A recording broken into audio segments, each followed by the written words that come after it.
$800 million. That's the amount of money Rome collected in tariffs every year. A 25% tax on luxury goods like silk, spices, and incense flowing in from the east. The goal was simple: fund the legions and protect the empire. But what official, verified ancient records show is that those tariffs triggered 200 years of devastating inflation. Rome tried the exact same protectionist policies we see in headlines today, and guess what? The economics haven't changed one bit. Let's travel back to the 1st century AD. The Roman Empire is at its absolute peak, spanning 3 continents and ruling over 70 million people.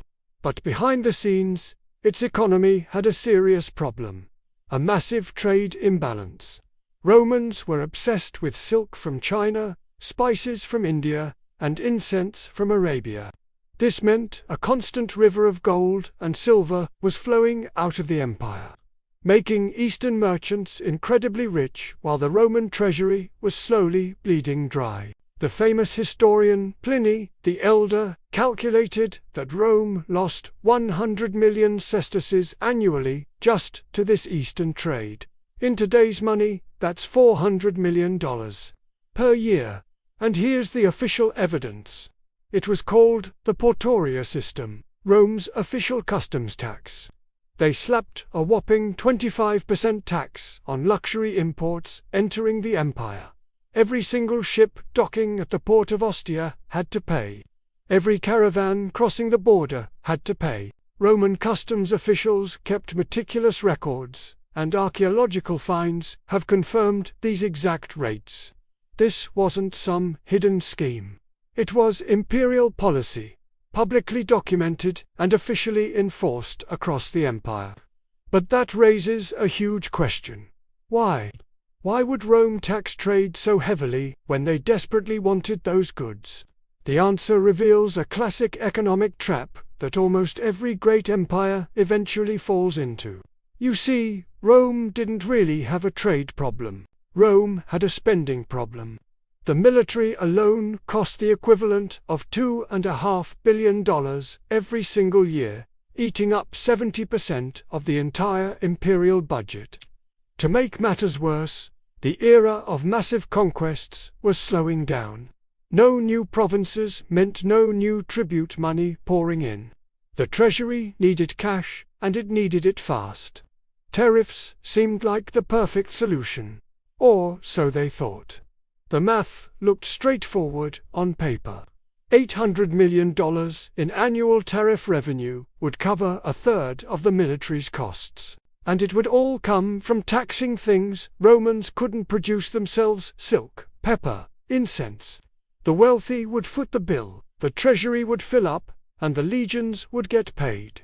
The theory was flawless. The execution, however, was a complete and utter disaster. Initially, after the tariffs went into effect, revenue shot up. The imperial treasury celebrated its genius move. But within just 1 decade, everything started to unravel. Pliny the Elder documented exactly what happened next. He wrote, quote, "Pepper, which once cost 15 denarii, now costs 30. Incense doubled, cinnamon tripled." End quote. The tariffs didn't just tax imports. They unleashed a firestorm of inflation across the entire economy. And that inflation would go on to destroy everything. So, how did this happen? Let's break down the economic mechanism. When you put a tariff on a product, its import cost goes up. Merchants, not wanting to lose money, pass that extra cost directly to you, the consumer. So prices rise. That's basic. But here's the part Rome didn't see coming: the prices of substitute goods. And even totally unrelated goods started to rise too. Merchants realized they could charge inflationary prices on everything, not just the taxed items. Suddenly, the entire economy was experiencing price hikes. Archaeological evidence shows that during these tariff periods, the price of bread doubled. The price of wine went up by 50%. The tariff tax had spread like a virus. This is the verified inflation data from the Roman era. The system also created a massive black market. Merchants, trying to avoid the heavy taxes, started smuggling goods through non-tariffed routes, going through places like Syria instead of Egypt, or crossing the Parthian borders to avoid Roman customs. They bribed officials left and right. So, tariff revenue started to decline. But the high prices, they stayed. Rome had managed to create the worst possible outcome. Less money from tariffs, but permanent, runaway inflation. The economic trap had snapped shut.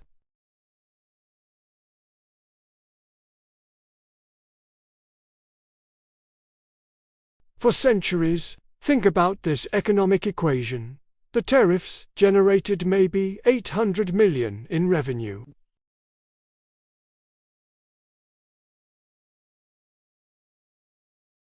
The military still needed its funding. So what did the emperors do? They started debasing the currency.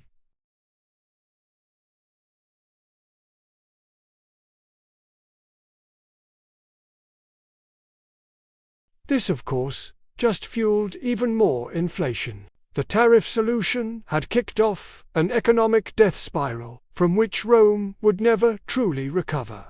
The evidence for this is undeniable. Fast forward to the year 301 AD. The Emperor Diocletian issued his famous edict on maximum prices. He literally tried to force prices back down by law. The penalty for charging more than the government-mandated price, the ultimate punishment, and it failed spectacularly. You cannot legislate away economic reality. Black markets exploded.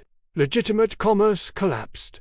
The edict was eventually abandoned. But the lesson was crystal clear. Tariffs trigger inflation, and once it starts, even the most powerful government on earth can't stop it. Rome proved it. We know this because fragments of Diocletian's edict, his maximum price list, were discovered by archaeologists in modern-day Turkey. The list contains over 1,000 items, everything from wheat to silk, with government-mandated prices. This list is proof of Rome's sheer desperation. They tried to fight tariff-induced inflation with price controls, and it's all documented, verified, and it failed completely. Let's talk about the human cost. A typical Roman soldier earned about 900 denarii a year. Before the tariffs, that could buy him about 300 days' worth of wheat. After the tariff inflation kicked in, that same salary only bought him 150 days of wheat. His wages were effectively cut in half. Not officially, but by the invisible hand of inflation. Families struggled. Merchants went bankrupt. And the wealthy, they just bribed officials and paid black market prices. The tariff system made the wealth gap even wider. The poor paid the price, while the rich found ways to avoid it. Does any of this sound familiar? In our modern era, major world powers are announcing new tariffs, ranging from 10 to 60% on various imports. The justification they use sounds eerily similar. We need to protect domestic industry. We need to fund the government. We need to make trade fair. These are the exact same arguments Rome used 2,000 years ago. The economics are the same. Economists today are predicting significant inflation as a result. Rome's inflation was over 100%. The scale might be different, but the pattern is identical. Rome proved beyond a doubt that tariffs cause inflation.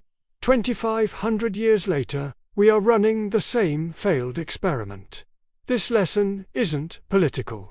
It's purely economic. Tariffs might generate some short-term revenue, but they trigger long-term inflation that can cripple an economy. Rome learned this the hard way. Diocletian tried to reverse it and failed. This tariff system was a major contributor to the crisis of the 3rd century, a period of economic collapse and political chaos that saw 26 different emperors. In just 50 years, the historical pattern is clear. The evidence is verified. The only question is, will we learn from it? This is exactly why we investigate ancient economics. Rome tested almost every policy modern governments use today. Tariffs, currency, debasement, price controls. We already know the outcomes. On our next video, we're diving deep into Rome's military budget. That 70% spending figure will show you how it bankrupted an empire. For comparison, the US spends 54% of its discretionary budget on the military. The pattern continues. Make sure you subscribe so you don't miss it. Thanks for watching.